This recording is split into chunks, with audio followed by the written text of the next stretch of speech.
Division में अगला topic आपका शुरू करने वाले हैं जिसका नाम है foreign exchange management act. Foreign exchange management act assignment नीचे डिस्क्रिप्शन के अंदर दिया हुआ है। देखो जी, आपको जैसे पहले पेज पे नजर आ रहा होगा, एक है फेरा, एक है फेमा। फेरा आज की डेट में नहीं है, तो ये खाली का ज्ञान देने की बात है फालतू की, और कुछ करने की जरूरत नहीं है। आपको सीधा फेमा से पढ़ना शुरू करना है। नीचे ऑथराइज पर्सन के डेफिनेशन से एक्चुअल में आपको शुरू करना है। बट फिलहाल मैं थोड़ा सा हिंट दे देता हूँ। फेरा पहले हुआ करता था फेमा आने से पहले।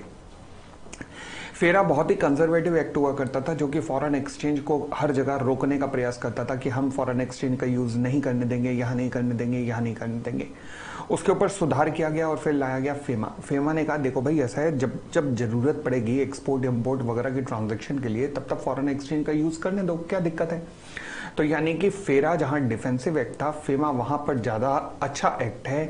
वो कहता है कि जहां जहां देश को जरूरत है वहां वहां फॉरेन एक्सचेंज का यूज होगा। इनफैक्ट फेमा ने जितनी भी फॉरेन एक्सचेंज से रिलेटेड ट्रांजैक्शन होती है उन सभी ट्रांजैक्शन को दो पार्ट्स में डिवाइड कर दिया। एक को कहा करंट अकाउंट ट्रांजैक्शन, यानी कि ऐसी ट्रांजैक्शन जो कि फ्रीली अलाउ है, कोई रेस्ट्रिक्शन नहीं। और दूसरा है करंट अकाउंट ट्रांजैक्शन, यानी कि ऐसी ट्रांजैक्शन जिस पर बहुत सारी रेस्ट्रिक्शन है। तो यानी कि फेमा ने दो पार्ट्स में डिवाइड कर दिया। फेरा ऐसा कोई भी काम नहीं करता था। फेरा कहता था भाई कोई भी ट्रांजैक्शन हो, मेरी तरफ से अलाउ नहीं है, पहले आरबीआई से अप्रूवल लेके आओ। अब हर बात के लिए आरबीआई के पास थोड़ा ना जाना चाहिए। तो इसलिए फेमा ने बहुत अच्छा किया है कि कहा कि देखो, कुछ ऐसी ट्रांजैक्शन है जो कि फ्रीली अलाउ हैं, they are called current account transaction. और कुछ ऐसी ट्रांजैक्शन है जिनको करने से पहले आरबीआई की अप्रूवल चाहिए, they are called capital account transaction. ठीक है जी, चले।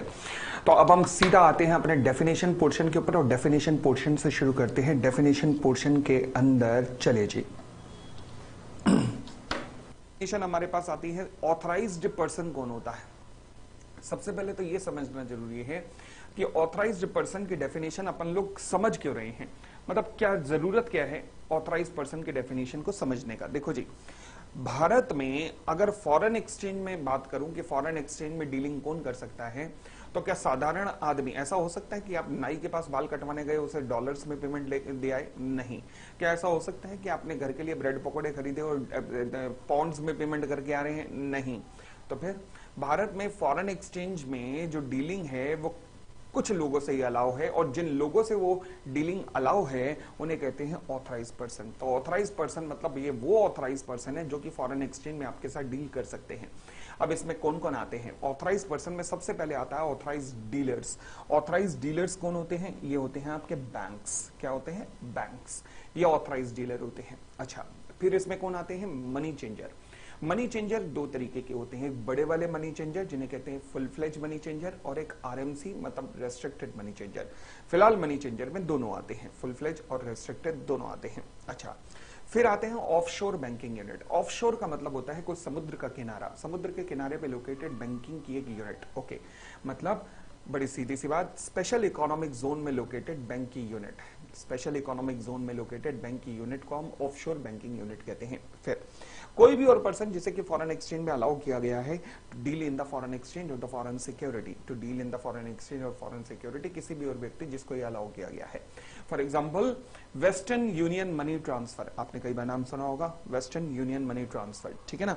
तो इनको भी अलाउ किया गया है कि आप भी डील कर सकते हो किसके अंदर? फॉरेक्स के अंदर। तो ये भी डील कर सकते हैं, तो ये भी ऑथराइज पर्सन है। हाँ, एक बार आंखें बंद करके खुद रिकॉल करके देखो ऑथराइज पर्सन में कौन आता है, फटाफट रिकॉल करके देखो।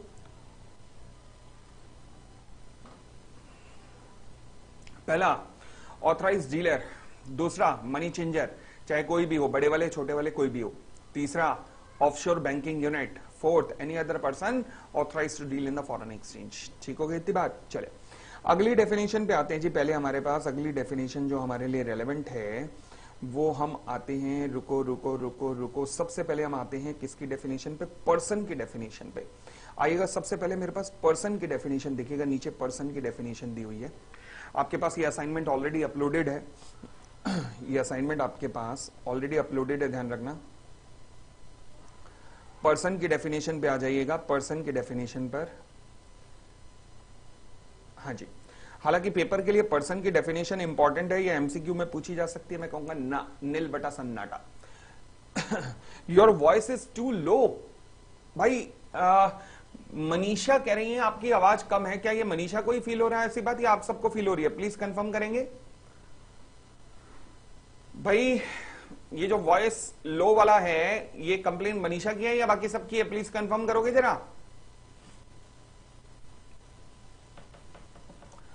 बाकी मनीषा, मैं तो अपने यहां से तो बहुत जोर से चिल्ला रहा हूं, मेरा माइक भी सामने काम कर रहा है। एंड आर यू श्योर कि लो है? बाकी तो कोई कह नहीं रहा कि लो है। चलो देखते हैं, करो नहीं तो फिर मैं देखता हूं। ठीक है सर। अच्छा, yes sir, your voice is low, headphone में से आ रही है। अच्छा, एक मिनट रुकना, मैं जरा चेक कर लूं, एक मिनट, बस एक मिनट रुकना। वॉइस लो आ रही है, एक मिनट रुकना, मुझे चेक करने दो जरा स्टाफ के थ्रू।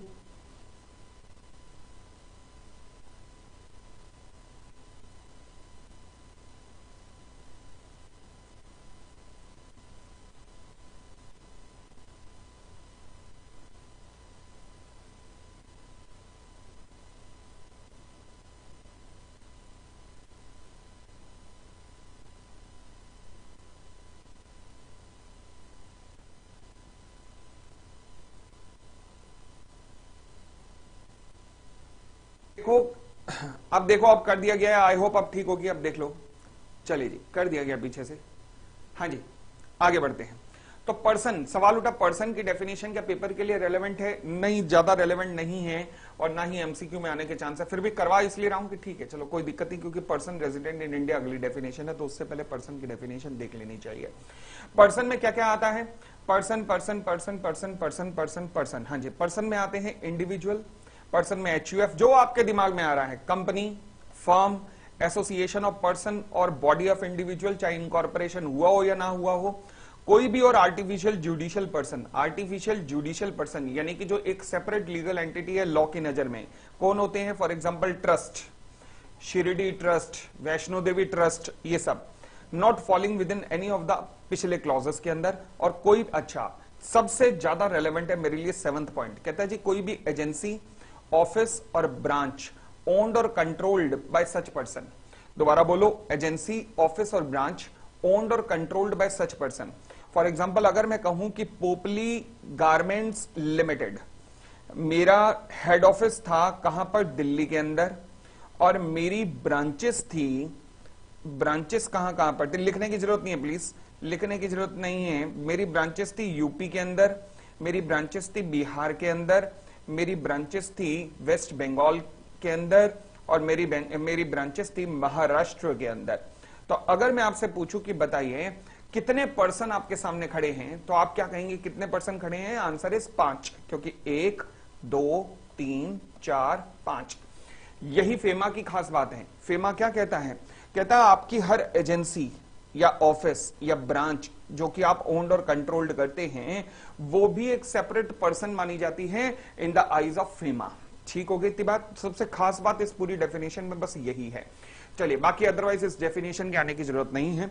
अब मैं उस डेफिनेशन पे आता हूं जिसमें से पेपर में सवाल ना आया तो मुझे बड़ी हैरानी होगी, क्योंकि इसमें से पेपर बनने की पूरी बटा फुल चांसेस हैं।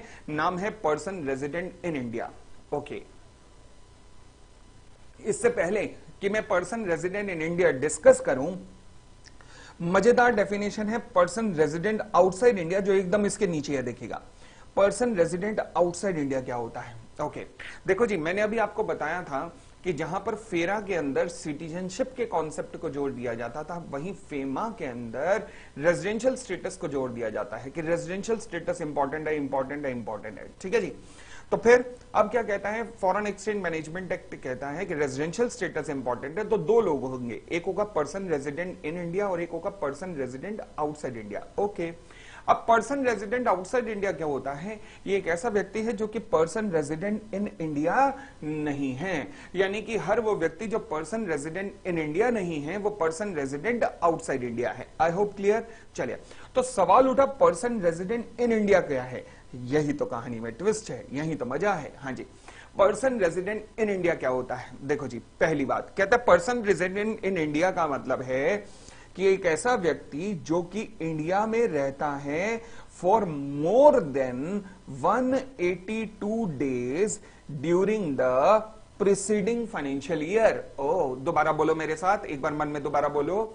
हर वो व्यक्ति जो पिछले फाइनेंशियल ईयर में 182 दिन 182 डेज से ज्यादा इंडिया में रहा है, वो पर्सन रेजिडेंट इन इंडिया में आएगा। मगर रुको रुको रुको, मगर इसमें कुछ लोग नहीं भी आएंगे। अच्छा, चाहे बेशक वो मोर देन 182 डेज रहे हैं, मगर वो नहीं आएंगे, but does not include para number A, para number B. Para number B क्या कहता है? पैरा नंबर, पहले पैरा नंबर ए ही करते हैं। पैरा नंबर ए कहता है इसमें वो लोग नहीं आएंगे जो इंडिया को छोड़कर जा रहे हैं स्पेसिफाइड पर्पस से। दोबारा बोलता हूं, इसमें वो लोग नहीं आएंगे जो इंडिया छोड़कर जा रहे हैं स्पेसिफाइड पर्पस से। अच्छा, ये स्पेसिफाइड पर्पस क्या होते हैं? स्पेसिफाइड पर्पस का मतलब होता है कि जो लोग इंडिया छोड़कर जा रहे हैं एम्प्लॉयमेंट करने के लिए, जो लोग इंडिया छोड़ के जा रहे हैं किसी बिजनेस के लिए या प्रोफेशन, या दूसरे शब्दों में वोकेशन, वेकेशन नहीं है, ये वोकेशन है। वोकेशन का मतलब प्रोफेशन, वोकेशन के लिए या बिजनेस के लिए, या फिर जो इंडिया के बाहर जा रहे हैं किसी भी और पर्पस से, और उनकी इंडिया में आने की अब कहीं भी वो नहीं है, कहीं भी माइंडसेट नहीं है। उनका पर्पस है कि they would stay outside India for an uncertain period. For example, मान लीजिए मैंने कहा नोरा से कि हे नोरा, मैं तुमसे विवाह करना चाहता हूं। ओ भाई साहब, वो तो पागल हो गई। उसने कहा मुझे तो तुम ही चाहिए। वो पीछे पड़ गई, वो तो कि मुझे तो पोपली चाहिए, मैं तो पोपली के बिना रह नहीं सकती। अब वो कहां की रहने वाली है? कनाडा की। मैंने कहा चल पोपली कनाडा ही चलते फिर, और क्या नोरा मिल रही है, क्या दिक्कत है कनाडा जाने में, ठीक है ना। तो फिर मैं कनाडा चला गया। अब क्या मेरी वापस इंडिया में आने की कोई पॉसिबिलिटी? ना, बिल्कुल भी नहीं। तो मैं तो कनाडा शिफ्ट हो रहा हूं। तो सवाल उठा, मैं कनाडा जब शिफ्ट हो रहा हूं तो मैं कौन बन गया?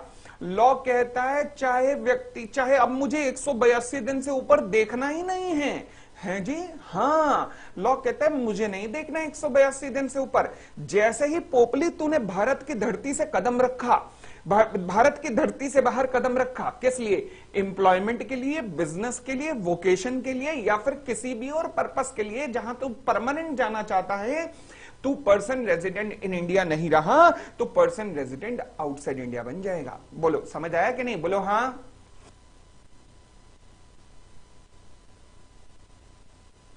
ये जो पैरा नंबर ए है, इसको नीचे एनालाइज किया हुआ है। नीचे आपके नोट्स जो दिए हुए ना, आपको देखोगे उसी में एनालिसिस मिल जाएगा। पहले बी का एनालिसिस है, उसके बाद यहां पर ये ए है। ये जो नोट नंबर 4 आपका लिखा हुआ ना, इसको ए कर दीजिएगा। ये पैरा नंबर ए का एनालिसिस है। क्या कहता है?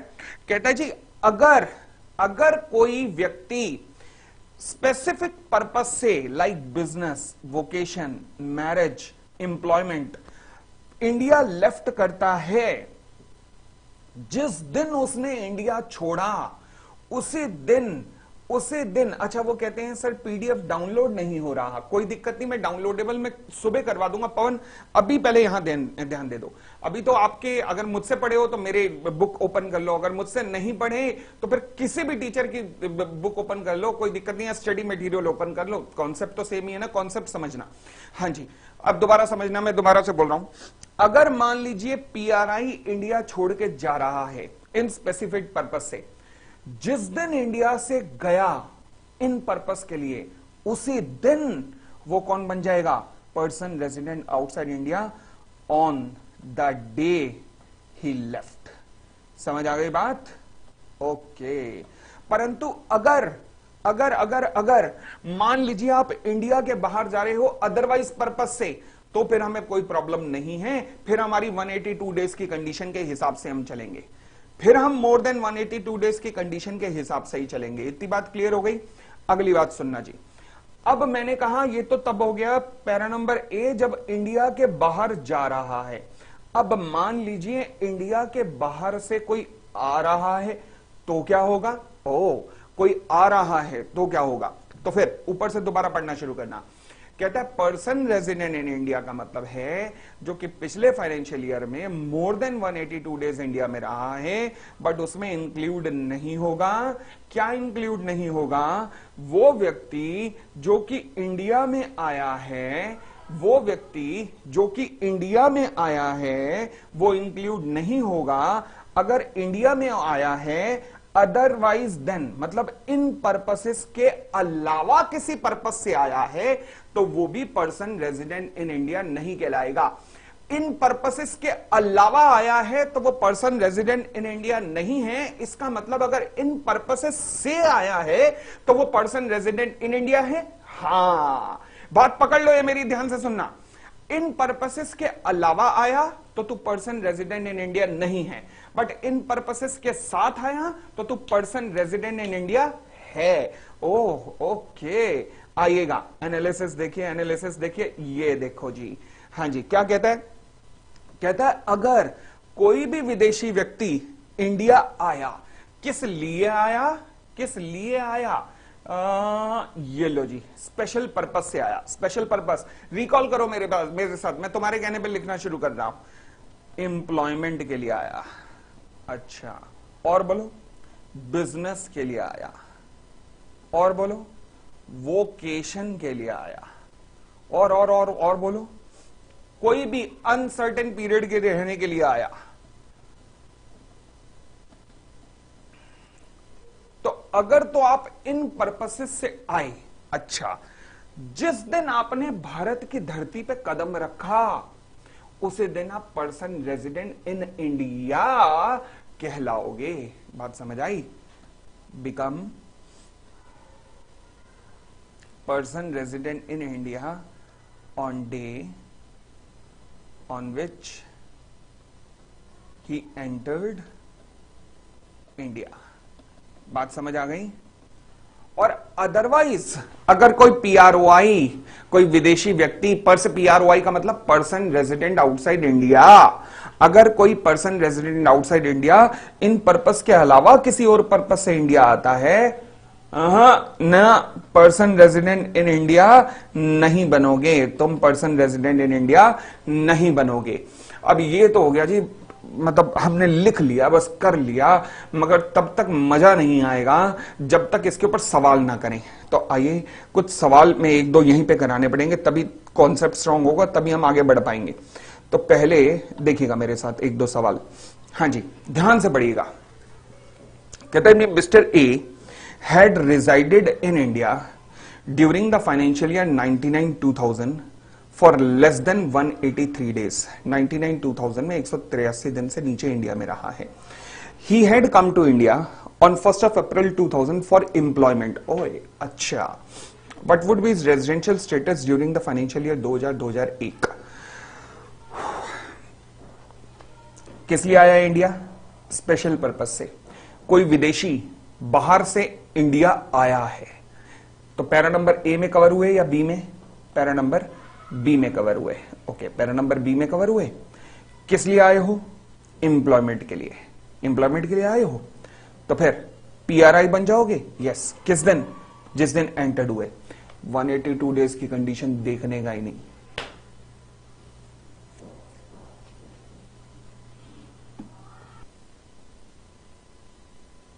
की जरूरत नहीं है 182 डेज से ज्यादा की कंडीशन को। जिस दिन इंडिया में इन पर्पस से आए उसे दिन, स्पेशल पर्पस से आए उसे दिन। अब एक बात ध्यान रखना बस, जो इंडिया के बाहर से इंडिया आया इन स्पेशल पर्पस के लिए, जैसे ही आया वो पर्सन रेजिडेंट इन इंडिया बन जाएगा।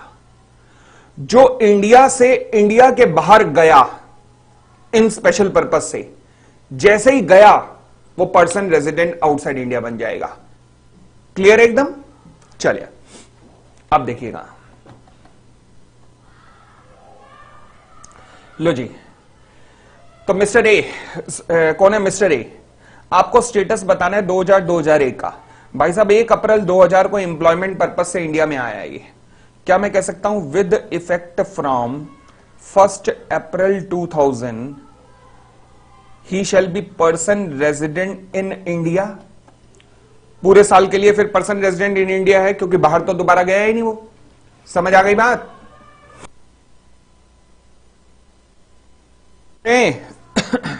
चलिए फिर क्वेश्चन नंबर 2 देखते हैं। क्वेश्चन नंबर 2 देखिएगा। Mister x had resided in India during the financial year 99-2000 for less than 183 days. For less than 183 days he had come to India on 1st of April 2000 for the business. जैसे ही पता लगा business purpose से आया है, बस वो बन गया PRI। ठीक है। He intend to leave the business on 30th April 2001 and leave India on June 30th 2001. What would be his residential status during the financial year 2000-2001 and during 2001-2002 up to the date of his departure? पहले आप try कीजिए, फटाफट try कीजिए, कोशिश कीजिए कैसे होना चाहिए।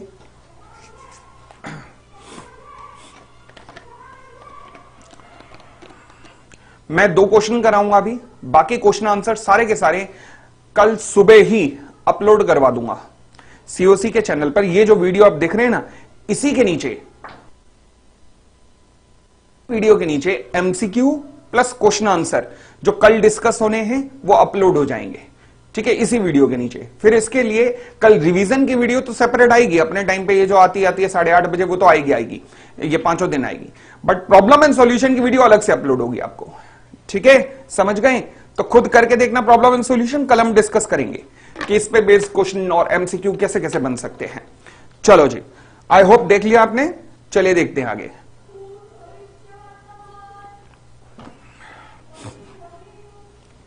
कहता Mister X resided in India. आपको निकालना है 2001 और 2002 का स्टेटस। ठीक है, इंडिया कब आया है बिजनेस के लिए? लो जी, 1 अप्रैल 2000 से वो बन गया पर्सन रेजिडेंट इन इंडिया। फिर वो कहता है बिजनेस छोड़ना चाहता है 30 अप्रैल 2001 को। अच्छा, छोड़ना चाहता है, मगर इंडिया को लेफ्ट किया कब? 2001 में 30 जून को। मतलब अब जब लेफ्ट किया होगा परमानेंटली, तो पक्की बात है हमेशा के लिए चला गया होगा। तो क्या मैं कह सकता हूं 1 अप्रैल 2000 से लेकर 31 मार्च 2001 तक, पूरे साल, क्योंकि इंडिया आया बिजनेस के लिए, वो पर्सन रेजिडेंट इन इंडिया है। उसके बाद 1 अप्रैल 2001 से कब गया इंडिया? 30 जून को, अप टू 30 जून 2001, जिस वक्त तक वो गया नहीं है, that is till he left. वो कौन है? पर्सन रेजिडेंट इन इंडिया है। जब तक वो इंडिया से गया नहीं, तब तक वो पर्सन रेजिडेंट इन इंडिया है। अच्छा, as and when he left India, तो क्या होगा बताइए? जैसे इंडिया से गया, किस लिए गया? अनसर्टेन पीरियड के लिए गया, वापस तो नहीं आएगा, क्योंकि रहने वाला तो विदेश का ही था। क्योंकि रहने वाला तो विदेश का था, वो इंडिया में तो आया था बिजनेस करने के लिए, रहने वाला विदेश का था। तो अब क्या होगा? लीव इंडिया, इंडिया छोड़ के चला गया है, तो इसका मतलब अनसर्टेन पीरियड के लिए अगर गया है ये, तो फिर जैसे ही धरती से बाहर रखा, हमारी धरती से बाहर कदम रखा, he become person resident outside India. But आपसे उसने पूछा है up to the date of his departure, तो केवल आपसे यही पूछा है, बस इतना सा पोर्शन पूछा है। समझ आ गई बात? चलिए, तो ये सवाल है, जो कि ऐसे सवाल कुछ और जो कल के हम प्रॉब्लम एंड सॉल्यूशन में डिस्कस करेंगे। फिलहाल मैं पर्सन रेजिडेंट इन इंडिया की डेफिनेशन पर अब आ रहा हूं वापस। आइए जी, मैं आ गया वापस, ये रहा पर्सन रेजिडेंट इन इंडिया। अच्छा, एक और बात ध्यान रखना, जब आप इसकी डेफिनेशन कर रहे होगे ना पर्सन रेजिडेंट इन इंडिया की, तो फिर ये जो पैरा ए पैरा बी, मेरे ख्याल से CMA फाइनल में मुश्किल से 1 या 2 अच्छा, एक क्वेरी आ रही है अभिषेक जोयाल की, then he become a non resident. गलती से भी मत लिखाना नॉन रेजिडेंट, गलती से भी मत लिखाना बेटा। एक है पर्सन रेजिडेंट इन इंडिया, एक है पर्सन रेजिडेंट आउटसाइड इंडिया, एक है नॉन रेजिडेंट। तीनों में फर्क समझो पहले। हमने कहा पर्सन रेजिडेंट आउटसाइड इंडिया कौन है? जो पर्सन रेजिडेंट इन इंडिया नहीं है, वो पर्सन रेजिडेंट आउटसाइड इंडिया है। फिर हमने कहा पर्सन रेजिडेंट इन इंडिया कौन है, जिसकी डेफिनेशन हम गो थ्रू कर रहे हैं। फिर तीसरा व्यक्ति आया, नॉन रेजिडेंट कौन है? नॉन रेजिडेंट का मतलब होता है कि जो सिटीजन ऑफ इंडिया है, सिटीजन ऑफ इंडिया है, प्लस जो आउटसाइड इंडिया रह रहा है, जो पर्सन रेजिडेंट आउटसाइड की कंडीशन भी पूरी कर रहा है। यानी कि वो person resident of India, person resident outside India, जो कि इंडियन सिटीजन है मगर रह विदेशों में रहे हैं, मगर सिटीजनशिप इंडिया की है, वो कहलाते हैं नॉन रेजिडेंट। क्या कहलाते हैं? Non resident. अगर मैं कहूं कि आपके चाचा जी 3 साल पहले इंडिया को छोड़ के गए हैं, अब विदेशों में कनाडा में बैठे हैं, तो आज की डेट में वो नॉन रेजिडेंट है क्योंकि उनके पास सिटीजनशिप इंडिया की है। चाहे बेशक परमानेंट रेजिडेंसी उनके पास विदेश की हो, कनाडा की हो, बट वो अभी भी नॉन रेजिडेंट है। बट अगर मैं कहूं ट्रंप की बात करूं, ट्रंप कौन है, या फिर बाइडेन कौन है, या फिर ओबामा कौन है? ये एनआरआई नहीं है, ये नॉन रेजिडेंट नहीं है, ये कौन है? ये पर्सन रेजिडेंट आउटसाइड इंडिया है। They are called PROI. तो पीआरओआई और नॉन रेजिडेंट में फर्क होता है, प्लीज मेक श्योर। ठीक है जी, चलिए, नॉन रेजिडेंट में सिटीजन इंडिया का ही रहता है। अभी आगे तो मैंने कहा जी पर्सन रेजिडेंट इन इंडिया में केवल 2% बच्चे ऐसे होंगे सीएमए फाइनल में जो कि इन क्लॉजेस को याद करके आएंगे, 2VIAB। परंतु 2% उन बच्चों में अगर आप आ गए, खासकर इस कॉन्सेप्ट में, मैं और कहीं नहीं कह रहा, मैं केवल पर्सन रेजिडेंट इन इंडिया की डेफिनेशन के लिए आपसे ये मांग कर रहा हूं कि इन क्लॉजेस को हो सके तो एज इट इज याद रख लेना, क्योंकि इसके आने के चांसेस बहुत ही ज्यादा हैं। तो मैं कहता हूं, मतलब वो कैसे किल करके आओगे पेपर को, एकदम इतना जबरदस्त करके आओगे अगर कर सको। बाकी जगह आपको कहीं सबसेक्शन, क्लॉजेस कुछ याद करने की जरूरत नहीं है सिवाय इस सेक्शन के। ठीक है जी, चलिए। तो फिलहाल तो हमने कहा जी 2V का जो ये फर्स्ट पॉइंट है ये इंडिविजुअल की बात करता है, केवल इंडिविजुअल की। अच्छा, इसके बाद देखिएगा, इसके बाद जो II बात करता है वो क्या कहता है? अब अदर देन इंडिविजुअल की बात हो रही है, कहता है एनी पर्सन और बॉडी कॉर्पोरेट रजिस्टर्ड और इनकॉर्पोरेटेड इन इंडिया। कोई भी कंपनी जो इंडिया में इनकॉर्पोरेट हुई, कोई भी संस्था जो इंडिया में इनकॉर्पोरेट हुई, वो भी पर्सन रेजिडेंट इन इंडिया कहलाएगी। उसके अलावा कोई भी office, branch, agency in India owned और controlled by a person resident outside India. अगर person resident outside India, India में कोई भी ऑफिस, कोई भी ब्रांच, कोई भी एजेंसी ओन्ड करता है या कंट्रोल्ड करता है, तो फिर वो जो इंडिया का ब्रांच, ऑफिस वगैरह है वो भी क्या कहलाएगा? पर्सन रेजिडेंट इन इंडिया कहलाएगा। फिर कोई भी ऑफिस, ब्रांच और एजेंसी आउटसाइड इंडिया ओन्ड और controlled by a person resident in India, तो वो भी क्या कहलाएगा?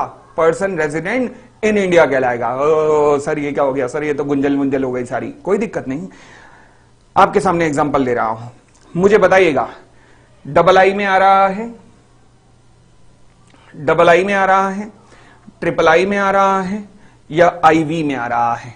मैं इन्हें II, III इसलिए पुकारता हूं क्योंकि अगर मैं III को गलती से मैं 3 पुकारूं तो 3 कोई क्लॉज नहीं है, क्लॉज का नाम III है, तो इसलिए याद अच्छे से हो, इसलिए III IV ऐसे पुकारता हूं मैं इसे। ठीक है, चलिए।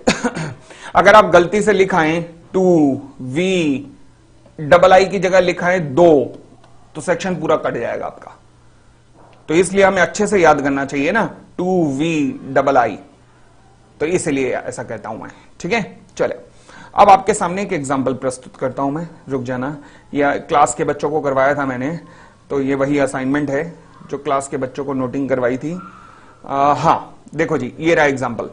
माइक्रोसॉफ्ट USA है, आपने लेफ्ट हैंड साइड पे ध्यान रखना, बस लेफ्ट हैंड साइड पे ये जो ब्लैक कलर से लिखे गए हैं केवल इनकी तरफ ध्यान रखना, प्लीज राइट हैंड साइड पे मत देखना, लेफ्ट हैंड साइड पे देखते जाओ।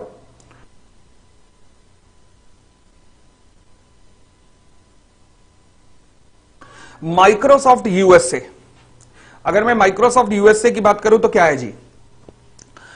माइक्रोसॉफ्ट USA में इनकॉर्पोरेट हुआ होगा, तो इसका मतलब ना II में आया, ना III में, ना IV में। जो पर्सन रेजिडेंट इन इंडिया नहीं है तो वो क्या है? Person resident outside India. Person resident outside India की डेफिनेशन 2W के अंदर है। ठीक है, आगे माइक्रोसॉफ्ट इंडिया जो कि ब्रांच है माइक्रोसॉफ्ट USA की, oh, branch of person resident outside India, Indian branch of person resident outside India. बोलो बोलो बोलो बोलो बोलो, Indian branch of person resident outside India. क्या मैं कह सकता हूं पर्सन रेजिडेंट इन इंडिया है? यस, कहां पर? 2VIII में। बोलो, क्लियर? आगे पोपली इंडस्ट्रीज लिमिटेड क्या है? पर्सन रेजिडेंट इन इंडिया है, under section 2VII। Popli industries USA branch of person resident in India, क्योंकि Popli industries person resident in India है, तो पर्सन रेजिडेंट इन इंडिया की फॉरेन ब्रांच क्या कहलाएगी? पर्सन रेजिडेंट इन इंडिया ही कहलाएगी। ठीक है, और आगे बढ़े, चलिए। थर्ड क्वेश्चन सॉल्व हो गया आपसे, खुद, तो समझो कि फिर एग्जामिनर चाहे जितना मर्जी तेल निकलवा ले, आपका ये क्वेश्चन गलत नहीं हो सकता। थर्ड अगर क्वेश्चन आपने सॉल्व कर दिया, फेसबुक यूएसए, फेसबुक जो कि यूएसए में इनकॉर्पोरेट हुई है वो क्या है, पर्सन रेजिडेंट आउटसाइड इंडिया है, ठीक है, क्योंकि यूएसए में इनकॉर्पोरेट हुई है। अच्छा, परंतु फेसबुक इंडिया जो कि यूएसए की ब्रांच है, फेसबुक इंडिया जो कि यूएसए की ब्रांच है, वो क्या होगा, branch of person resident outside India, मतलब पर्सन रेजिडेंट इन इंडिया बन गई अंडर सेक्शन 2V(III). ओके, उसके बाद फेसबुक श्रीलंका, फेसबुक की जो श्रीलंका ब्रांच है वो कंट्रोल की जाती है from Facebook India, Facebook India branch से कंट्रोल की जाती है, यानी कि श्रीलंका की जो ब्रांच है वो एक ऐसी ब्रांच है जो कि कंट्रोल की जाती है bye Facebook India. Facebook India कौन है, फेसबुक इंडिया है पीआरआई, यानी कि श्रीलंका ब्रांच जो है वो कंट्रोल की जाती है पीआरआई के द्वारा, पीआरआई द्वारा कंट्रोल की जाने वाली या ओन की जाने वाली, वर्ड है ओन्ड और कंट्रोल्ड, क्या वर्ड है, ओन्ड और कंट्रोल्ड, चाहे ओन्ड हो या कंट्रोल्ड। ओन्ड का मतलब आपकी ओनरशिप है और कंट्रोल का मतलब आपकी ओनरशिप नहीं, आप केवल उस पर कंट्रोल करते हैं। तो अगर पर्सन रेजिडेंट इन इंडिया की कोई भी विदेशों में ब्रांच है, चाहे ओन्ड हो चाहे कंट्रोल्ड हो, तो वो भी पर्सन रेजिडेंट इन इंडिया ही कहलाएगी। जी हां, तो श्रीलंका की ब्रांच भी पर्सन रेजिडेंट इन इंडिया ही कहलाएगी। बताओ जी, क्या कोई भी दिक्कत यहां तक?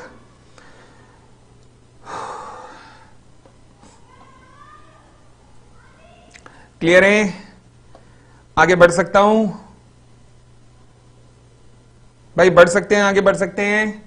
चले, मेरी अगली डेफिनेशन जिसमें मैं आ रहा हूं उसका नाम है कैपिटल अकाउंट ट्रांजैक्शन। क्या नाम है, पेपर के लिए इंपॉर्टेंट है, कैपिटल अकाउंट ट्रांजैक्शन। लो जी, कैट, ये क्या होती है? Okay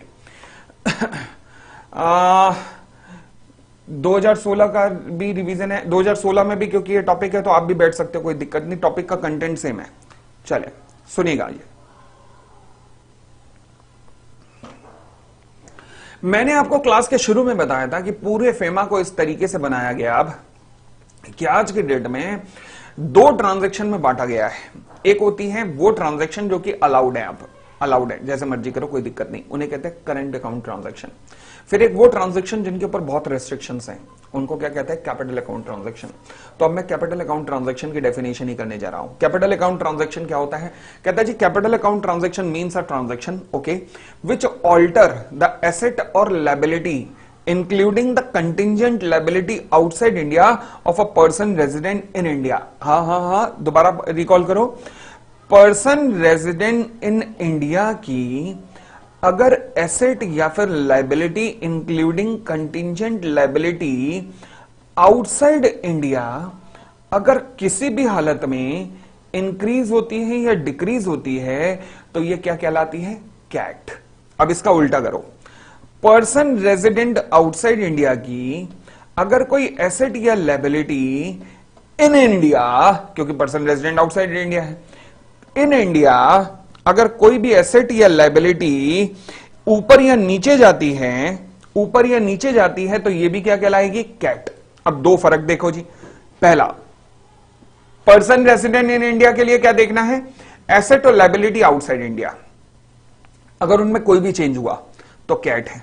person resident outside India के लिए क्या देखना है, एसेट और लायबिलिटी इन इंडिया, कोई भी ऊपर या नीचे हुआ। दूसरा चेंज यह है कि जब हम पर्सन रेजिडेंट इन इंडिया की बात करते हैं तो उसके लिए कंटिजेंट लायबिलिटी भी इंक्लूड की जा रही है, लायबिलिटी आउटसाइड इंडिया में इंक्लूड की जा रही है।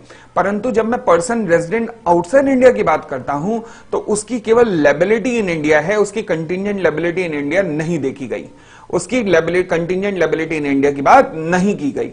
इतनी बात क्लियर है तो डन का मैसेज दो और डेफिनेशन पढ़ो। बताओ जी, कोई भी दिक्कत कैपिटल अकाउंट ट्रांजैक्शन में? बढ़ सकता हूं आगे? क्या मैं आगे बढ़ सकता हूं?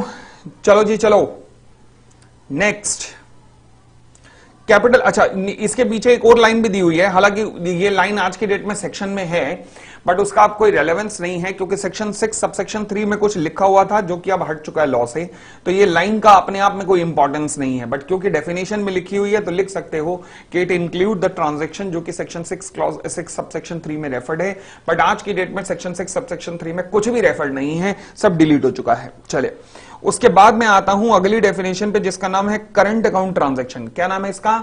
Current account transaction. ओके, तो करंट अकाउंट ट्रांजैक्शन क्या होती है? बड़ी प्यारी डेफिनेशन दी है, कहता है जी करंट अकाउंट ट्रांजैक्शन वो है जो कि कैपिटल अकाउंट ट्रांजैक्शन नहीं है। कसम से ये डेफिनेशन सारी ऐसी बन जाए ना, मेरी तो जिंदगी सफल हो जाए। करंट अकाउंट ट्रांजैक्शन क्या है? वो ट्रांजैक्शन जो कि कैपिटल अकाउंट ट्रांजैक्शन नहीं है, वो करंट अकाउंट ट्रांजैक्शन होती है, इसमें इंक्लूड होगी, करंट अकाउंट ट्रांजैक्शन में इंक्लूड होगी, क्या क्या इंक्लूड होगा? पहला, payment due in connection with the foreign trade, payment due in connection with the foreign trade, यानी कि एक्सपोर्ट इंपोर्ट के रिलेशन में जो पेमेंट करते हो वो करंट अकाउंट ट्रांजैक्शन है।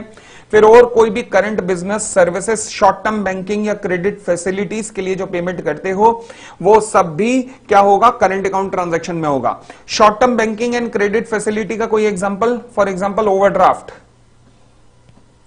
फॉर एग्जांपल कैश क्रेडिट, ये सब क्या है? शॉर्ट टर्म बैंकिंग फैसिलिटी में आते हैं। अच्छा, क्रेडिट फैसिलिटी कितने मंथ की ली जाती है? शॉर्ट टर्म रहनी चाहिए क्रेडिट फैसिलिटी। शॉर्ट टर्म का मतलब वैसे हम लेते हैं कि 1 साल से ऊपर लॉन्ग टर्म है और 1 साल तक शॉर्ट टर्म है, बट यहां पर फेमा के अंदर एक खास बात बता रहा हूं, 6 महीने तक शॉर्ट टर्म है, 6 महीने से ऊपर लॉन्ग टर्म है। फेमा में ध्यान रखना, 6 महीने तक शॉर्ट टर्म है। शॉर्ट टर्म जब हो, short term banking and credit facility अगर आपके पास है तो इसका मतलब करंट अकाउंट ट्रांजैक्शन है, और जैसे ही लॉन्ग टर्म हुआ तो इसका मतलब यहां से बाहर निकल गए तो फिर कैट में हो गया, किसमें? कैपिटल अकाउंट ट्रांजैक्शन में। ठीक है जी, अगली बात, payment due as a interest on loan और as a net income from investment. विदेशों से आपने लोन लिया हुआ है, उसमें इंटरेस्ट की पेमेंट कर रहे हो, चाहे शॉर्ट टर्म लोन हो या लॉन्ग टर्म लोन हो, नहीं लिखा, परंतु जो उसमें इंटरेस्ट होगा वो हर हालत में करंट अकाउंट ट्रांजैक्शन है। फिर जो विदेशों ने आपके देश में इन्वेस्ट किया हुआ है डिबेंचर्स वगैरह में, उस पे जो आप उनको इंटरेस्ट की पेमेंट कर रहे हो, नेट ऑफ टैक्सेस, टीडीएस काटने के बाद नेट इनकम फ्रॉम इन्वेस्टमेंट, वो भी क्या है? करंट अकाउंट ट्रांजैक्शन आएगा। थर्ड, आपके जो पेरेंट्स बाहर रहते हैं उनके जो लिविंग एक्सपेंसेस हैं, पेरेंट्स के, स्पाउस के या जो बच्चों के, उनको जितना भी पैसा भेजना है आप भेज सकते हो, करंट अकाउंट ट्रांजैक्शन है। फिर उसके बाद एक्सपेंसेस इन कनेक्शन विद आपके फॉरेन ट्रेवल पे, फॉरेन एजुकेशन पे, medical care of your parents पे और स्पाउस वगैरह पे, जो मेडिकल केयर पे, फॉरेन ट्रेवल पे जो खर्चा हो रहा है वो भी करंट अकाउंट ट्रांजैक्शन है। अच्छा, करंट अकाउंट ट्रांजैक्शन की इंपॉर्टेंस क्या है? याद करो, मैंने कहा जी ये वो ट्रांजैक्शन है जिसके लिए कोई दिक्कत नहीं है, ये फ्रीली अलाउड है, कोई दिक्कत नहीं है, कोई दिक्कत नहीं है, कोई दिक्कत नहीं है। एक बार रिकॉल करो डेफिनेशन को, क्या क्या आया? Payment due in connection with the foreign trade, दूसरा other current businesses, services and short term banking and credit facilities, दूसरा क्या आया? इंटरेस्ट ऑन लोन या फिर नेट इनकम फ्रॉम इन्वेस्टमेंट जो भी आप विदेशों में पे कर रहे हो, तीसरा पेरेंट्स के, स्पाउस के, चिल्ड्रन के remittance for living expenses, fourth foreign tour पे, उसके बाद फॉरेन ट्रेवल पे, एजुकेशन पे, मेडिकल केयर पे, पेरेंट्स का, स्पाउस का, इन चिल्ड्रन का जो आपको खर्चा कर रहे हो वो सारा का खर्चा अगर आप विदेशों में बेचते हो तो वो क्या कहलाता है? करंट अकाउंट ट्रांजैक्शन कहलाता है। कोई दिक्कत नहीं। और आगे तो करंट अकाउंट ट्रांजैक्शन भी हो गया, कैपिटल अकाउंट ट्रांजैक्शन भी हो गया। अब यहां देखिएगा एक बड़ा इंपॉर्टेंट, बड़ा जबरदस्त एग्जाम्पल लिखा हुआ है, देखिएगा कॉन्सेप्ट कैसे बनेगा इससे। कहता है एक इंडियन रेजिडेंट है, एन इंडियन रेजिडेंट, उसने मशीनरी इंपोर्ट की है यूके के वेंडर से for installing in his factory. अच्छा, इंडिया का रेजिडेंट है तो इसका मतलब फैक्ट्री इंडिया में ही होगी, लिखा तो है नहीं। तो as per the accounts and income tax law, machinery क्या होती है? कैपिटल एक्सपेंडिचर, तो ये तो कैपिटल एक्सपेंडिचर बन गया, बट लॉ कहता है hang on hang on hang on. FEMA कहता है कि रुको, मशीन अकाउंट डेबिट, मशीन आई है और गया क्या है? कैश। मशीन आई कहां पर? इंडिया में। रेजिडेंट की इंडियन एसेट बड़ी है तो ये तो कैट है ही नहीं, कैपिटल अकाउंट ट्रांजैक्शन तो नहीं है ही भाई। रेजिडेंट की, इंडियन रेजिडेंट की अगर विदेशों में एसेट बड़ी होती तो कैट होता, तो कैपिटल अकाउंट ट्रांजैक्शन होता। बट यहां पर क्या बड़ी है? क्या विदेशों में बड़ी है या इंडिया में बड़ी है? सोच के देखो, सोच के देखो, क्या विदेशों में बड़ी है या इंडिया में? इंडिया में एसेट बड़ी है उसकी, इंडिया में एसेट बड़ी है, मशीन आई इंडिया में आई रेजिडेंट की, तो यानी कि कैपिटल अकाउंट ट्रांजैक्शन में तो नहीं है। दूसरा, कोई लायबिलिटी आउटसाइड इंडिया बड़ी नहीं, उसने तो पेमेंट कर दी है, कहीं क्रेडिट साइकिल तो दिया नहीं हुआ तो पेमेंट हो गई है। तो इसका मतलब अगर मशीनरी परचेस करके कोई रेजिडेंट अपनी फैक्ट्री में लाता है, चाहे विदेशों से परचेस करके लाया, पेमेंट कर दिया उसने, तो क्या ये करंट अकाउंट ट्रांजैक्शन है या कैपिटल अकाउंट ट्रांजैक्शन है? द आंसर इज ये कैपिटल अकाउंट ट्रांजैक्शन तो नहीं है, क्योंकि कैपिटल अकाउंट ट्रांजैक्शन में आपकी एसेट और लायबिलिटी आउटसाइड इंडिया बढ़नी चाहिए, जो कि नहीं बढ़ रही। तो इसका मतलब है आपकी तो इंडियन एसेट बढ़ रही है और इंडियन एसेट घट रही है, एक एसेट बढ़ी एक एसेट घटी, तो इसका मतलब कैपिटल अकाउंट ट्रांजैक्शन नहीं है। और जो कैपिटल अकाउंट ट्रांजैक्शन नहीं है वो क्या है? वो करंट अकाउंट ट्रांजैक्शन है। समझ आया कि नहीं? ये एग्जांपल बताओ, गजब का एग्जांपल है ये, और आपके लेवल का सीएमए फाइनल के।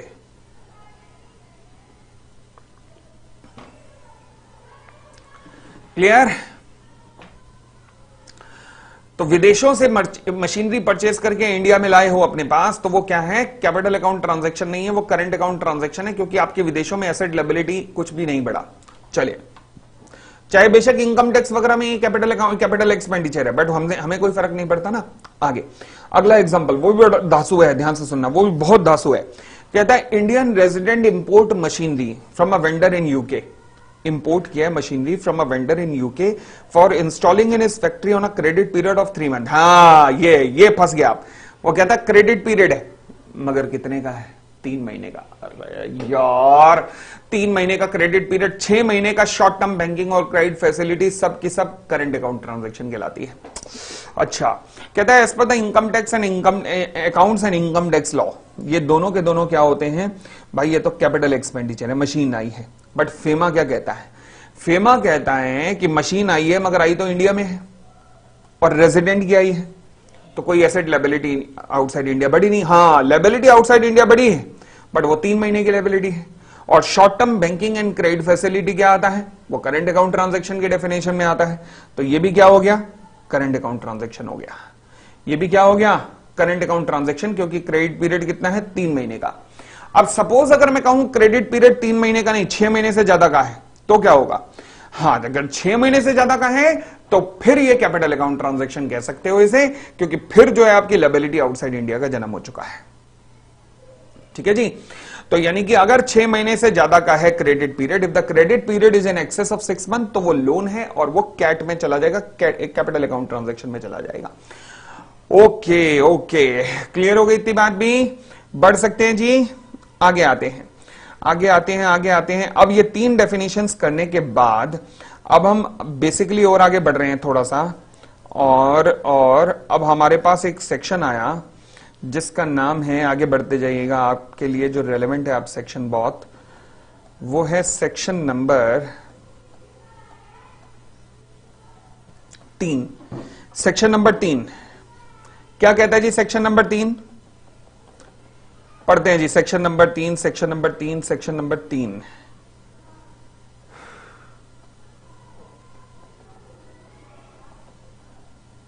लो जी, क्या कहता है सेक्शन नंबर 3? कहता है dealing in the foreign exchange. Foreign exchange में डीलिंग की बात करता है। क्या बात करता है?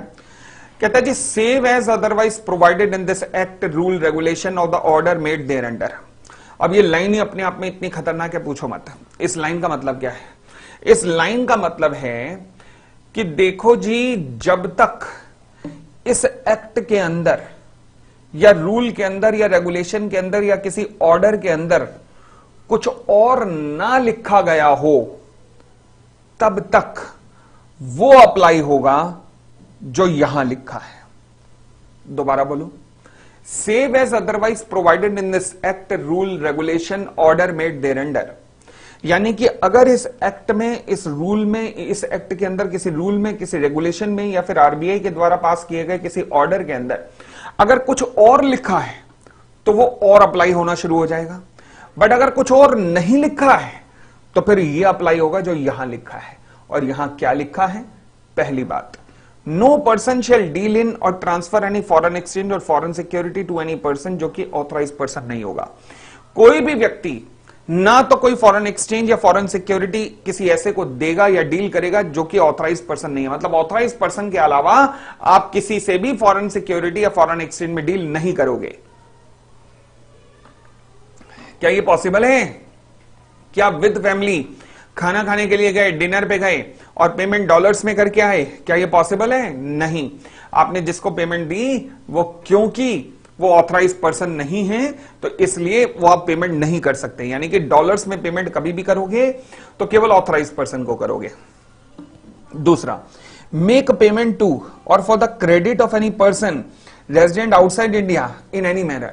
ये तो ऐसी पॉइंट लिख दिया है कि सारे रिश्ते तोड़वा देगा। कैसे? फॉर एग्जाम्पल, मान लीजिए हमारी क्लास में इस टाइम बैठे हैं अभिषेक।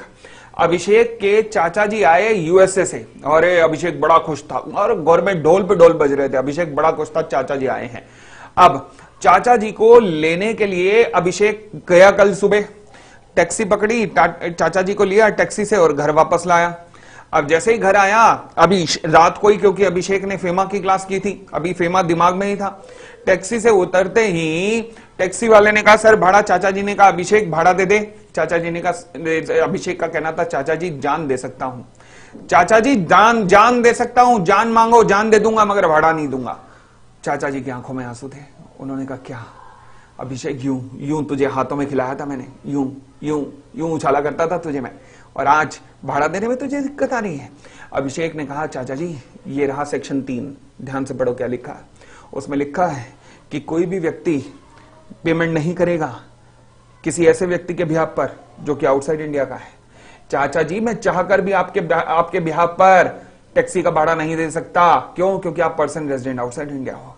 चाचा जी का दिल टूटेगा कि नहीं? यस। हद तो तब हो गई जब रात को डिनर पे गए थे 4 लोग, अभिषेक की फैमिली के, क्लोज नेट फैमिली के 4 लोग थे और चाचा जी 5वें थे। 5 लोग एक टेबल पे बैठे हैं, खाना खाया, डिनर खाया, बिल आया। अभिषेक ने कहा बिल वाले को वापस ले जाओ।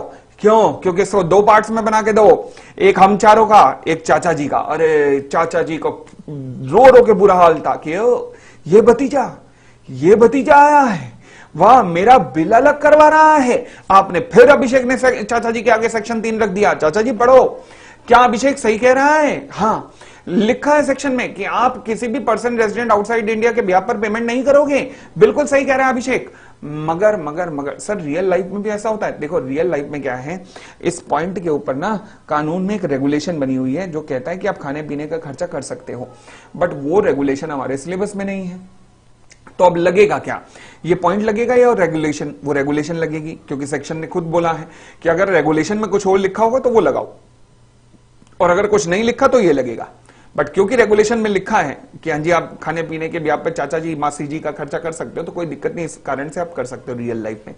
बट अदरवाइज लॉ को देख के लग रहा है कि आप नहीं कर सकते, रेगुलेशन ने बचा रखा है। ठीक है ना। थर्ड, फिर कहता है जिस तरीके से आप फॉरेन ऑथराइज पर्सन के बिना डील नहीं कर सकते, बिल्कुल सेम आप रिसीव भी नहीं कर सकते ऑथराइज पर्सन के अलावा किसी और के बिहाफ पर, पर्सन रेजिडेंट आउटसाइड इंडिया के बिहाफ पर कोई भी पेमेंट रिसीव नहीं कर सकते। मतलब क्या है इसका? मतलब यह है कि फॉर एग्जांपल मैं गया सिंगापुर घूमने के लिए। अब मेरे दोस्त है चिंटू ने, जब मैं विदेश गया सिंगापुर में, चिंटू भी रहता था, चिंटू ने मुझे दिए 10,000 सिंगापुर डॉलर। मेरी आंखों में आंसू निकल आए। मैंने कहा दोस्त हो तो तेरे जैसा भाई, मैं केवल सिंगापुर घूमने आया, तूने मुझे 10,000 सिंगापुर डॉलर दे दिए। उसने कहा ओए हैंग ऑन, रुक जा, ये मेरी मम्मी को देने के लिए जो इंडिया में रहती है। मैंने उसे कहा ले पकड़, दोबारा कैच कर। कहने लगा ये क्या? मैंने कहा पढ़ सेक्शन 3 क्या लिखा है कि आप किसी भी व्यक्ति से जो कि पर्सन रेजिडेंट आउटसाइड इंडिया है फॉरेन एक्सचेंज नहीं रिसीव करोगे, किसी भी हालत में रिसीव नहीं करोगे जब तक आप ऑथराइज पर्सन नहीं हो। ठीक है ना। तो भैया मैंने कहा मम्मी को खुद दे, मुझे मत दे। हाँ गिफ्ट देना है तो मुझे दे दे, कोई दिक्कत नहीं, बट मम्मी को देने हैं तो खुद दे, ऑथराइज पर्सन के थ्रू दे। भाई मुझे तो एयरपोर्ट पे गोद में उठा के ले जाएंगे कस्टम वाले कि क्या कर रहा है पोपली, सेक्शन 3 का उल्लंघन कर रहा है। तो इसका मतलब आप किसी से फॉरेन एक्सचेंज रिसीव मत करना, ऑथराइज पर्सन के अलावा किसी और से रिसीव मत करना, चाहे कोई भी दोस्त कहता रह जाए। ठीक है जी। 4th पॉइंट कहता है कोई भी फाइनेंशियल ट्रांजैक्शन नहीं करोगे। दोबारा बोलता हूं, कोई भी फाइनेंशियल ट्रांजैक्शन इन इंडिया नहीं करोगे in India as a consideration for और in acquisition in connection with transfer of any right to acquire any asset outside India by any person. बड़ी सीधे से एग्जांपल से इसे समझाता हूं, समझने की कोशिश करना। मैंने कहा जी ये है एक, कहां गया ये एग्जांपल, मैंने शायद यहां लिखवाया भी होगा।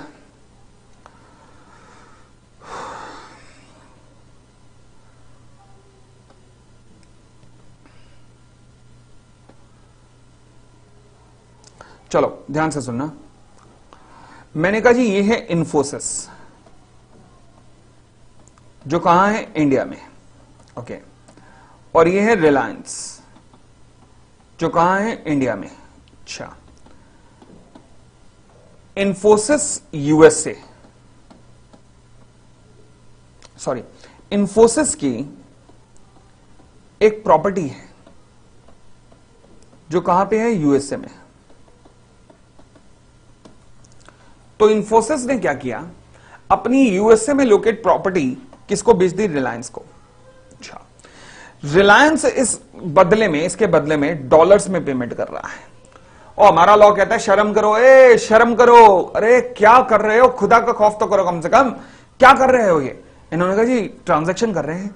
लॉ ने कहा ट्रांजैक्शन किस लिए हो रही है, अमाउंट की ट्रांजैक्शन हो रही है, डील हो रहा है amount, yes, this is financial transaction. कहां पे हो रही है, इंडिया में, फाइनेंशियल ट्रांजैक्शन इन इंडिया, यानी कि आप कोई फाइनेंशियल ट्रांजैक्शन कर रहे हैं इंडिया में, रहने वाले दोनों इंडिया के हैं, यस, तो खुदा का खौफ करो, ये ट्रांजैक्शन रुपीज में नहीं कर सकते थे, इसके लिए भी तुम्हें डॉलर्स चाहिए। अरे बताओ, शर्म नहीं आई इस ट्रांजैक्शन को रुपीज में, डॉलर्स में करते हुए, इसे तो रुपीज में किया जा सकता था। तो फिर लॉ वही कहता है अगर मान लीजिए कोई भी व्यक्ति एंटर करता है फाइनेंशियल ट्रांजैक्शन इन इंडिया तो नहीं कर सकता अगर फाइनेंशियल ट्रांजैक्शन इन इंडिया हो रही है for as a consideration for in connection with acquisition, creation और transfer of any right to acquire any asset, यानी कि अगर उस फाइनेंशियल ट्रांजैक्शन के अंदर कोई एसेट वगैरह एक्वायर की जा रही है बाय एनी पर्सन, ठीक है जी, फाइनेंशियल ट्रांजैक्शन इन इंडिया हो रही है, मतलब दोनों व्यक्ति इंडिया में हैं और राइट एक्वायर किया जा रहा है एसेट वगैरह के अंदर, तो इसे फाइनेंशियल ट्रांजैक्शन कहते हैं। तो वो इंडिया में अगर हो रही है तो फिर आपको हम डॉलर्स का यूज नहीं करने देंगे। ये है सेक्शन 3। उसके बाद आते हैं सेक्शन 3 के बाद हम सेक्शन 4 पर। आइए जी, सेक्शन 4 क्या कहता है। सेक्शन 4 के वर्डिंग फिर वही है, save as otherwise provided in this act, यानी कि अगर इस एक्ट में कहीं लिखा हुआ तो ठीक है, नहीं लिखा हुआ तो फिर कोई भी व्यक्ति जो कि पर्सन रेजिडेंट इन इंडिया है वो ना तो एक्वायर कर सकता है, ना होल्ड कर सकता है, ना ओन कर सकता है, ना पोसेस कर सकता है, ना ही ट्रांसफर कर सकता है। Acquire, hold, own, possess, transfer, ओ हाँ जी ना एक्वायर कर सकता है,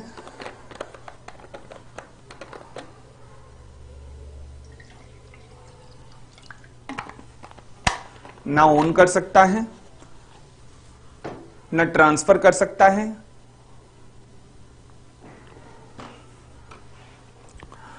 फोटा, ध्यान रखना। तो कोई भी व्यक्ति जो कि रेजिडेंट इन इंडिया है वो फोटा नहीं कर सकता, किस चीज का फोटा नहीं कर सकता, किस चीज का, फॉरेन एक्सचेंज, फॉरेन सिक्योरिटी और इमूवेबल प्रॉपर्टी आउटसाइड इंडिया का। इसका मतलब तो ये हुआ कि क्या मैं विदेशों में इमूवेबल प्रॉपर्टी एक्वायर कर पाऊंगा, इमूवेबल प्रॉपर्टी। क्या मेरे को मान लीजिए मुझे अगर शेयर खरीदने हैं माइक्रोसॉफ्ट के, मुझे अगर शेयर खरीदने हैं गूगल के, तो क्या मैं शेयर खरीद पाऊंगा? आंसर इज मैंने तो गूगल के शेयर खरीद रखे हैं, मैंने तो एनवीडिया के शेयर भी खरीद रखे हैं, तो मैंने तो इसके क्या नाम है फेसबुक के शेयर भी खरीद रखे हैं, और मैंने तो टेस्ला के भी शेयर खरीद रखे हैं। तो फिर वो शेयर मैंने कैसे खरीदे हैं? जब लिखा तो है कि कोई भी व्यक्ति जो कि इंडियन रेजिडेंट है वो फॉरेन सिक्योरिटी वगैरह या इमूवेबल प्रॉपर्टी आउटसाइड इंडिया नहीं खरीद सकता, लिखा तो है, बट पहली लाइन क्या है, save as otherwise provided in this act. तो यानी कि बेशक सेक्शन 4 कहता है कि नहीं ले सकता, मगर पहली लाइन में यह भी तो कहता है कि अगर इस एक्ट में कहीं लिखा हुआ कि ले सकता है तो वो अप्लाई होना शुरू हो जाएगा। अब देखिएगा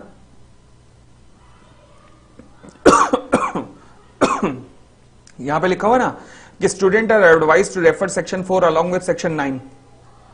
तो सेक्शन 9 के अंदर अगर आप देखेंगे तो अलाउ किया गया है कि कोई व्यक्ति ने, कोई हमें दिक्कत नहीं है, कोई दिक्कत नहीं है, आप डील करो, आप डील करो, हमें कोई दिक्कत नहीं है, आप डील कर सकते हो फॉरेन सिक्योरिटी में, फॉरेन एक्सचेंज में, इमूवेबल प्रॉपर्टी आउटसाइड इंडिया में आप डील कर सकते हो। Okay okay. उसके बाद सेक्शन 4 के बाद मैं आगे की तरफ आता हूं तो अब मेरे पास आता है करंट अकाउंट ट्रांजैक्शंस। अब यहां पर अगर मैं करंट अकाउंट ट्रांजैक्शंस को देखूं तो सेक्शन 5 कहता है कि करंट अकाउंट ट्रांजैक्शन को ना बेसिकली मैं 3 शेड्यूल्स के अंदर डिवाइड कर सकता हूं। करंट अकाउंट ट्रांजैक्शन जितनी भी हैं उन सबको मैं 3 शेड्यूल्स में डिवाइड कर सकता हूं, जिसमें से शेड्यूल 1 और शेड्यूल 2 दोनों ही आपके सिलेबस में नहीं है। ना शेड्यूल 1 आपके सिलेबस में है, ना शेड्यूल 2 आपके सिलेबस में है करंट अकाउंट ट्रांजैक्शन का। तो आपके सिलेबस में केवल एक ही शेड्यूल है, वो है शेड्यूल 3। केवल ध्यान रखना शेड्यूल 3 आपके सिलेबस में है। शेड्यूल 3, ना शेड्यूल 1 हमारे सिलेबस में, ना शेड्यूल 2। शेड्यूल 3 के अंदर क्या है, शेड्यूल 3 के अंदर कुछ ट्रांजैक्शंस दे रखी हैं और वहां ट्रांजैक्शन में एक लिमिट दे रखी है, जिस लिमिट को हम कहते हैं $2,50,000। दोबारा बोलना, $2,50,000 पर पर्सन पर ईयर। ये $2,50,000 की लिमिट है। क्या कहता है, पर पर्सन पर ईयर, ये हमारी लिमिट है। अब शेड्यूल 3 कहता है कि अगर कोई भी इंडिविजुअल इन पर्पसेस के लिए फॉरेन एक्सचेंज को यूज करना चाहता है तो वो कर सकता है। कितने तक, $2,50,000 तक। परंतु अगर इससे ऊपर यूज करना चाहता है 1 साल के अंदर, तो उसे रिजर्व बैंक ऑफ इंडिया से परमिशन लेनी पड़ेगी। एक बार दोबारा रिकॉल करना,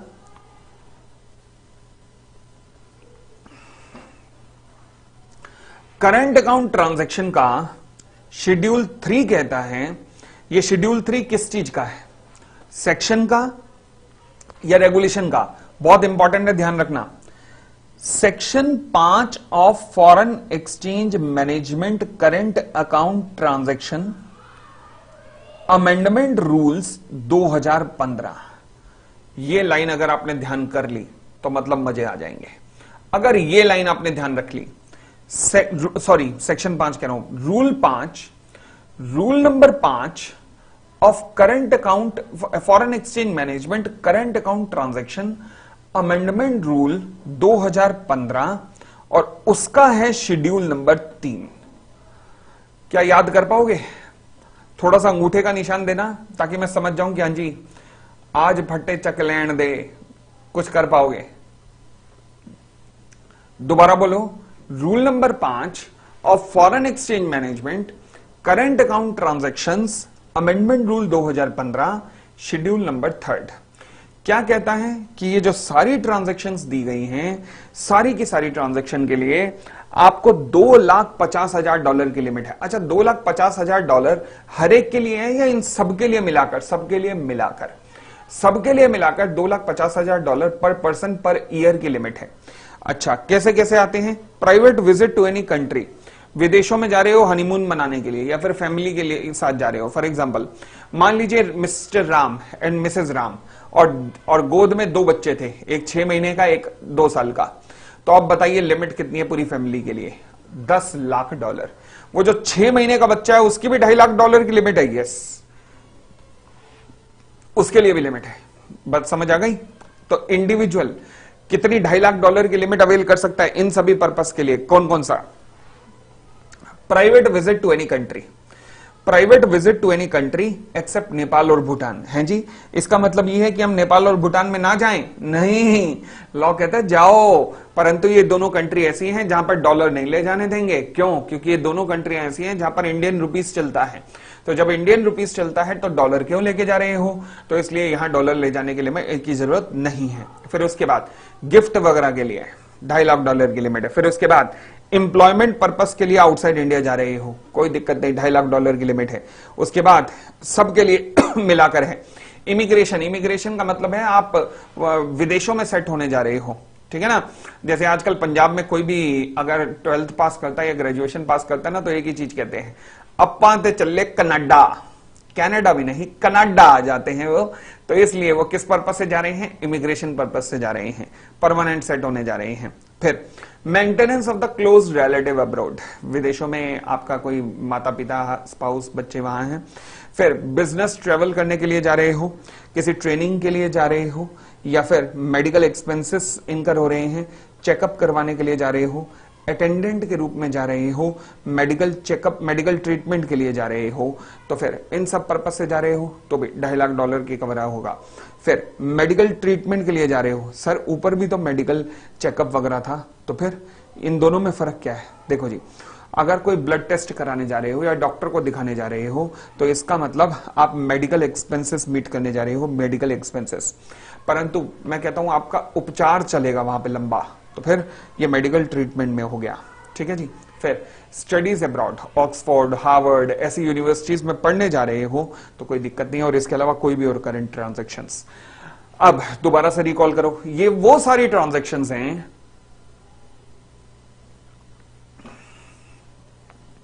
ये सारी वो ट्रांजैक्शन हैं जिनके लिए आपको $2.5 लाख की लिमिट दी हुई है, ठीक है, पर पर्सन पर ईयर। बट इसके अंदर अगर आपने देखा हो 3 जगह ऐसा है जहां पर मुंह काला किया हुआ है। अब 3 जगह कौन कौन सी ऐसी हैं जहां पर मुंह काला किया हुआ है? देखिएगा, इमिग्रेशन में काला किया हुआ है, expenses in connection with the medical treatment abroad में काला किया हुआ है, और स्टडीज अब्रॉड में काला किया हुआ है। इन तीनों का मतलब क्या है? इन तीनों का मतलब है कि ऐसा पॉसिबल है कि आप इमिग्रेशन के लिए यूएसए जा रहे हो, मान लो। अब यूएसए में आज की डेट में पर पर्सन का जो इमिग्रेशन की कॉस्ट बनती है वो लगती है लगभग 3,50,00,000 रुपए, 3.50 इंडियन करेंसी के हिसाब से 2.50 करोड़। और आपकी लिमिट कितनी है? केवल $2.5 लाख की। जबकि आज की डेट में अगर 85 का भी डॉलर मानूं तो भी कितना हो जाएगा? तो भी कितना हो जाएगा? मुश्किल से कितना हो जाएगा भाई? 2 करोड़ के करीब, 2 करोड़ के करीब हो जाएगा। तो फिर आपकी पर पर्सन वहां पे 3.5 करोड़ रुपए की इमिग्रेशन है यूएसए में। तो अब क्या करो, आप कंट्री ऑफ इमिग्रेशन जो है ना यूएसए, अगर आप $2.5 लाख की लिमिट को क्रॉस कर रहे हो, क्योंकि वहां की लिमिट ही ज्यादा है, तो आप यूएसए की एम्बेसी से एक लेटर दे दो कि हमारी लिमिट ये है 3.5 करोड़ रुपए। फिर आपको $2.5 लाख से ऊपर हम पे कर देंगे बिना आरबीआई की अप्रूवल के। यानी कि वैसे तो $2.5 लाख से ऊपर जब भी जाओगे आरबीआई की परमिशन चाहिए, बट अगर आप इमिग्रेशन के लिए जा रहे हो तो $2.5 लाख से ऊपर भी चाहिए हो तो आरबीआई की परमिशन नहीं चाहिए, प्रोवाइडेड आप एम्बेसी से एक लेटर ला दो। सिमिलरली अगर आप मेडिकल ट्रीटमेंट के लिए जा रहे हो, विदेशी हॉस्पिटल से एक बिल ला दो जिसमें कहे, वो लिखा हो कि भाई एस्टिमेट बनता है $5 लाख का, तो कोई दिक्कत नहीं, आप हमसे $5 लाख लो, आरबीआई के भी इन्वॉल्वमेंट की जरूरत नहीं है, बट वहां से विदेशों के हॉस्पिटल से एस्टिमेट ला दो बस एक बार हमें, ठीक है जी। तीसरा, सिमिलरली अगर स्टडीज के लिए जा रहे हो, यूनिवर्सिटी से हमें एक सर्टिफिकेट लाके दे दो कि इसकी एजुकेशन पे मान लीजिए $4 लाख खर्चा होएगा, हमें कोई दिक्कत नहीं है, हम आपको दे देंगे $2.5 लाख से ऊपर, और आरबीआई की भी इन्वॉल्वमेंट की जरूरत नहीं है, बस हमें विदेशों की यूनिवर्सिटी से एक बार ये अप्रूवल ला दो कि हाँ जी इसकी स्टडीज पे इतना लगेगा। तो इन 3 पर्पसेस के लिए कौन कौन से हैं? Immigration, studies abroad, medical treatment. अगर वो हॉस्पिटल या फिर वो यूनिवर्सिटी या फिर वहां की एम्बेसी अगर आपको दे देती है, अगर वहां पे आपको कंट्री ऑफ इमिग्रेशन या मेडिकल इंस्टीट्यूट या फिर यूनिवर्सिटी अगर आपको रिक्वायरमेंट दे देती है कि $2.5 लाख से ऊपर की हमें रिक्वायरमेंट है, तो हमें कोई दिक्कत नहीं है और आपको आरबीआई के अप्रूवल के बिना भी वो पैसा रिलीज हो जाएगा। अच्छा, ये जो $2.5 लाख की लिमिट लॉ मेकर ने बनाई हुई है ना, इस लिमिट को कहते हैं, क्या कहते हैं? इसे कहते हैं हम लिबरलाइज्ड रेमिटेंस स्कीम। क्या कहते हैं? लिबरलाइज्ड रेमिटेंस स्कीम कहा जाता है। तो इस लिबरलाइज्ड रेमिटेंस स्कीम के अंदर ही $2.5 लाख की लिमिट दी गई है पर पर्सन पर ईयर के अंदर। आई होप कोई दिक्कत नहीं, और आगे बढ़ सकते हैं। चलिए, तो ये तो थी रेजिडेंट इंडिविजुअल के लिए। अब हम आते हैं अदर देन इंडिविजुअल के। आइएगा, अदर देन इंडिविजुअल के लिए क्या कहता है? अदर देन इंडिविजुअल के लिए कहता है अदर देन इंडिविजुअल के लिए आपको आरबीआई के अप्रूवल की जरूरत पड़ेगी अगर आप, दोबारा बोलता हूं, अदर देन इंडिविजुअल के लिए आपको आरबीआई के अप्रूवल की जरूरत पड़ेगी अगर आप डोनेशन दे रहे हो exceeding 1% of their foreign exchange earning during the previous 3 financial year.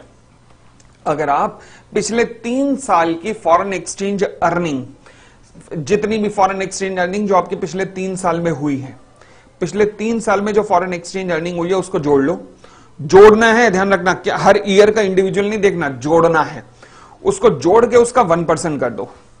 1% of आपकी फॉरेन एक्सचेंज अर्निंग पिछले 3 साल की, 3 इयर्स, और $50 lakh, which ever is less.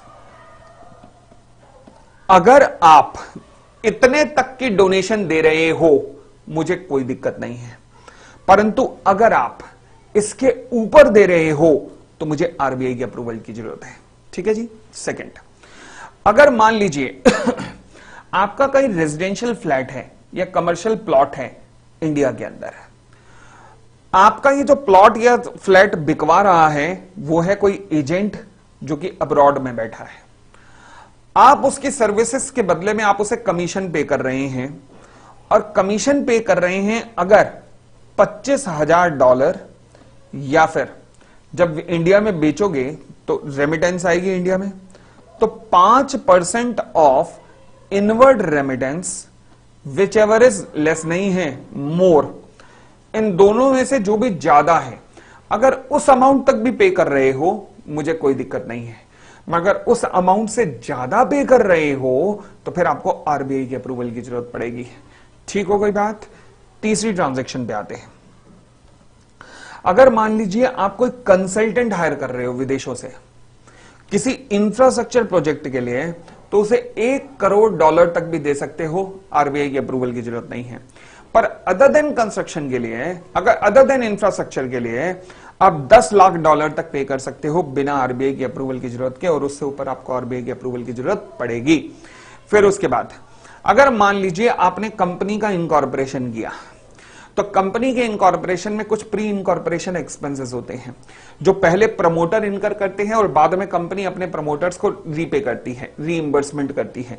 इसे कहते हैं reimbursement of the pre incorporation expenses. Okay, तो जो company reimbursement of the pre incorporation expenses अपने प्रमोटर को करने जा रही है, अगर वो reimbursement 5% of investment into India या फिर $1 लाख तक है, विच एवर इज हायर तक है, तो मुझे कोई दिक्कत नहीं। परंतु अगर उससे ऊपर निकल रहा है तो फिर आपको आरबीआई की अप्रूवल की जरूरत पड़ेगी। इस पे क्वेश्चन कैसे बनते हैं देखो, कल वही तो बताऊंगा मैं। ठीक हो गई इतनी बात? तेल निकल गया भाई साहब।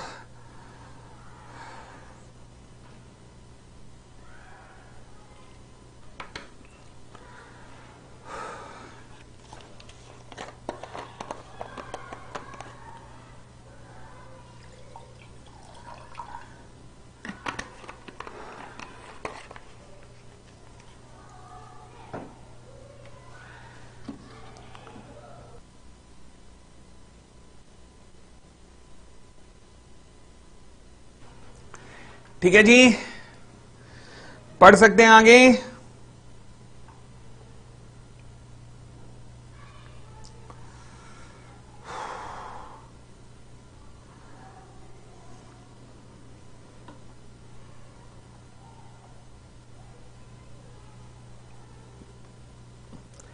भाई एक काम करते हैं, आज थोड़ा बोल बोल के ना, बड़े टाइम बाद इस टाइम पे आके मैं बोलना शुरू हुआ हूं। आज थोड़ा बोल बोल के आज हो रहा है थ्रॉट पेन। इस बाकी के बच्चे चैप्टर को, कल ये सारा खत्म हो जाएगा chapter, including external commercial borrowing भी, ईसीबी वाला पोर्शन भी कल खत्म हो जाएगा। आज जितना किया उसको अच्छे से रिकॉल करना, पहले अच्छे से रिकॉल करना, और फिर कल हम पूरे का पूरा फेमा खत्म कर देंगे।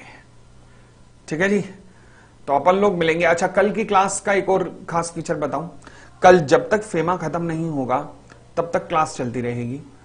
तो माइट भी क्लास शायद कल 2 घंटे भी खिंच सकती है, तो 8:30 से 10:30 भी जा सकती है और 11 भी जा सकती है।